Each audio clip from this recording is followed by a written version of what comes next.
राजकुमार भाटी जी, सीधे आपके पास आते हुए, पाकिस्तान ने हमारे कितने इस तरह के एयरक्राफ्ट मार गिराए, क्यों गिरने की जरूरत है अगर पहले ही इसको मना किया जा रहा है संवेदनशील मानते हुए, जो राहुल गांधी की ओर से बार बार सवाल पूछे जा रहे हैं और जो उन्होंने आरोप भी लगाए हैं राकेश जी ने, उस पर भी जवाब दीजिए राजकुमार जी।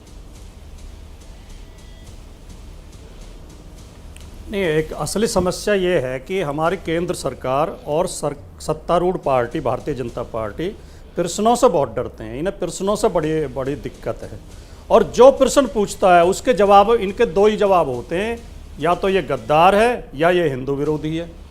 जो भी सवाल करेगा केंद्र सरकार से और भारतीय जनता पार्टी से, उसे ही गद्दार बता देंगे, उसे ही हिंदू विरोधी बता देंगे। अब ये हमारे जो प्रवक्ता बैठे हैं आरपी सिंह जी और राकेश सिन्हा जी, दोनों बहुत विद्वान प्रवक्ता हैं और बहुत अच्छे इंसान हैं। मैं इन दोनों से निवेदन करना चाहता हूं कि प्रश्न पूछना गाली देना नहीं है। अभी राकेश सिन्हा जी ने कहा कि गाली देते हैं, प्रश्न पूछना गाली देना नहीं है। युद्ध काल में प्रश्न पूछना अपराध है, लेकिन शांति काल में प्रश्न न पूछे तो वो भी विपक्ष बेकार है, फिर भी विपक्ष अपराधी है अगर शांति काल में प्रश्न न पूछे। लोकतंत्र की पहली शर्त है। क्या आपको ठीक लग रहा है ये राजकुमार भाटी जी? नहीं, गद्दार कौन कह रहा? बीजेपी कह रही है। नहीं, गद्दार तो राहुल गांधी, कांग्रेस पार्टी। मैंने वही तो कहा, जब इनसे प्रश्न पूछा जाता है दो ही जवाब आ रहा है सामने बताते हुए। एक मिनट। हाँ। चित्रा जी बोले सर। चित्रा जी, अभी जो एक तर्क आरपी सिंह जी ने एक तर्क दिया कि राहुल गांधी के बयान पाकिस्तानी मीडिया में कोट किए जा रहे हैं। पाकिस्तानी मीडिया में जयशंकर साहब के बयान भी कोट किए जा रहे हैं। मैं खुद एक वीडियो राजकुमार जी, सिंह साहब कृपया माफी, सिंह साहब माफी कृपया मैं खुद एक वीडियो सुन रहा था। पाकिस्तानी आर्मी के रिटायर्ड ऑफिसर कह रहे थे इंडिया की ताकत नहीं है पाकिस्तान से लड़ने की। उनके विदेश मंत्री मिमिया कर कह रहे हैं कि हमने तो पहले ही सूचना दे दी थी पाकिस्तानी सेना को कि हम कोई पाकिस्तानी सेना के अटैक नहीं करेंगे उनके ठिकानों पे, केवल आतंकवादियों पे करेंगे। इनकी हिम्मत नहीं और ये खाना पूर्ति करके चले गए। पहली बात। दूसरी बात, क्या विजय शाह को कोट नहीं किया जा रहा है कि विजय शाह बीजेपी सरकार का एक मंत्री, एक बहादुर सैनिक अफसर को आतंकवादियों की बहन बता रहा है और पूरी भारतीय जनता पार्टी मौन है? क्या इस पे हम सवाल न पूछें? और जो सेना के अफसर को आतंकवादियों की बहन बता रहा है, क्या ये पूरी सेना का अपमान नहीं है? और क्या ये देशद्रोह नहीं है? बिल्कुल है। क्या हम पूरी बीजेपी को देशद्रोही न मान लें? हाँ। जो एक देशद्रोही व्यक्ति को मंत्री बनाए हुए हैं, तो क्या उस पर सवाल न पूछें? तो मैं आपसे निवेदन ये करना चाहता हूं, सवालों का सामना करने की हिम्मत करिए। हमारे प्रधानमंत्री ने 11 साल में एक भी प्रेस कॉन्फ्रेंस नहीं की। यह इस बात का प्रमाण है कि वो प्रश्नों से कितना डरते हैं, कितना भय खाते हैं। विपक्ष के प्रश्नों का, मीडिया के प्रश्नों का सामना करना सीखिए। इससे हमारा लोकतंत्र मजबूत होगा, हमारे देश की शान बढ़ेगी पूरी दुनिया में। नहीं, लेकिन क्यों गिरने हैं? पाकिस्तान ने कितने हमारे एयरक्राफ्ट मार गिराए, वो क्यों गिरने हैं? अभी आपको लग रहा है कि अगर पहले मना किया जा चुका है हमारी सेना की ओर से कि अभी उस बारे में जानकारी नहीं दी जा सकती, तो बार बार अगर वो सवाल हम लेकर सामने आएंगे? मैं बताता हूं क्या कारण है। पार्टी या बोली, फिर मैं बताता हूं आपको। अब नहीं, मैं केवल इतना कहना चाहूंगा। हाँ। देखिए, सैनिक मामले में भारत पाकिस्तान के सामने बहुत ज्यादा मजबूत ताकत है। पाकिस्तान की कोई हैसियत नहीं है हमारे सामने और हमारी सेना ने शानदार काम किया है। ऑपरेशन सिंदूर बहुत शानदार ऑपरेशन रहा है। मैंने कई बार ये टीवी चैनल्स पे बात बोली है, मैं फिर दोहरा रहा हूं। सेना से कोई सवाल नहीं है और करना भी नहीं चाहिए किसी को।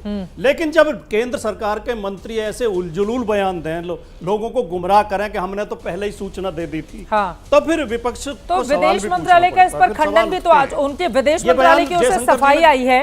विदेश मंत्रालय की ओर से साफ साफ कहा गया है कि पहले सूचना नहीं दी गई थी। जिस समय सिर्फ ये बताया गया था कि आतंकवादी ठिकानों को हम टारगेट कर रहे हैं, उसमें सेना नहीं घुसे। सेना के राजकुमार भाटी जी, आप भी जानते हैं कि एक देश की सेना दूसरे देश की सेना जब आमने सामने की लड़ाई में आ जाती हैं तो परिस्थितियां क्या होती हैं। हमारी लड़ाई आतंकवादियों के खिलाफ थी, जो बार बार विदेश मंत्रालय की ओर से कहा गया, जिन्होंने पहलगाम में हमला किया था। वरना लड़ लीजिए पाकिस्तान से, उनकी आर्मी को जवाब तो दिया गया है ना हमारी सेना की ओर से, और वो लाशें भी बिछी हुई हमने देखी, आतंकवादियों की लाशें जिसको लपेट कर रखा गया था पाकिस्तान के झंडे तले। 100 से ज्यादा आतंकवादी मारे गए हैं, 40 उनके सैनिक मारे गए हैं। ये जानकारी भी तो निकलकर सामने आई है ना। लेकिन आपने महत्वपूर्ण बात कही। अभिषेक झा जी हमारे साथ हैं, अनवर पाशा जी हैं, दोनों की टिप्पणी ले लेती हूं, उसके बाद नए सिरे से चर्चा में आगे बढ़ेंगे। अभिषेक झा जी, अगर पूछा जा रहा है तो क्या दिक्कत है देश को बताने की? ये भी तो सवाल है ना कि कितने विमान मार गिराए। अगर हम पाकिस्तान का गिना रहे हैं तो अगर अपने देश का पूछा जा रहा है तो बता दीजिए, मारे हैं नहीं मारे हैं, क्या है स्थिति वर्तमान में? हम किसी आम मुद्दे पर डिबेट नहीं कर रहे हैं चित्रा जी, कोई राजनीतिक मुद्दा नहीं है, देश की आंतरिक और बाहरी सुरक्षा से जुड़ा हुआ मुद्दा है। सबसे दुर्भाग्यपूर्ण क्या है कि जब ये मुद्दा सामने आया पूरा देश मर्माहत हुआ। विपक्ष के सभी दलों ने ऑल पार्टी मीटिंग में एक स्वर से कहा कि हम मजबूती से सरकार के हर फैसले के साथ खड़े हैं, ऐसे मुद्दे पर राजनीति नहीं होनी चाहिए। लेकिन उसके बाद इन्होंने एक शब्द इस्तेमाल किया, लेकिन। कितना अहम शब्द है इनके लिए। सारी बातें सुन लेते हैं, अंतिम में खूंटा वही गाड़ते हैं कि हम तो सरकार के साथ हैं, लेकिन हमको बताइए कि हमारी पसंद के सांसदों को ही डेलीगेशन में क्यों नहीं भेजा। सब कुछ तो ठीक है, हमने पाकिस्तान को मुंह तोड़ जवाब दिया, लेकिन यह भी तो बताइए कि हमारे कितने लड़ाकू विमान गिरे और बाकी सारी चीजें हमको भी बताइए। अरे भाई, जब एक बार आपने सरकार के हर फैसले के समर्थन में अपनी बात कह दी है, फिर क्या अधिकार बनता है ये बेसलेस सवाल पूछने का? और जो भी चीजें हैं चित्रा जी, कोई सरकार नहीं ब्रीफ कर रही है, सेना भी इसको बहुत बखूबी ब्रीफ कर रही है। सेना के पदाधिकारी आते हैं, सारी बातों को ब्रीफ करते हैं। बिल्कुल।